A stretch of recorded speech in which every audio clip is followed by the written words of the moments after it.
Сәлем достар, мен сендерге бүгін өте бір керекті лайфхак көрсетейін. Қандай да санды 5-ке бөлуге негізі өте оңай, бірақ сіздерге оны көбісі айта бермейді.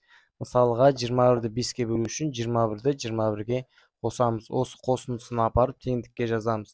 Сонда 42 бізде 5-ке бөлгенде үтірден кейін бір сан қалдырып отырсаңыздар болды. 123-ті 5-ке бөлгенде дәл солай.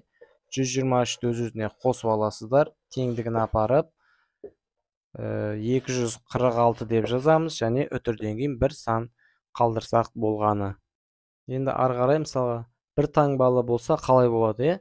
8-ді 5-ке бөлу, 8-ге 8-ді қосамыз, сол кезде 16, үтірден кейін 1-ді қоямыз. 2024-ті де дәл солай қосып аламыз,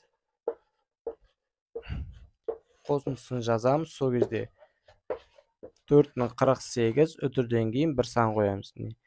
Достар, сіздерге сұрақ, 208-ді дәл осылай 5-ке бөліп, жауабын комментарийға жазып кетіңіздер.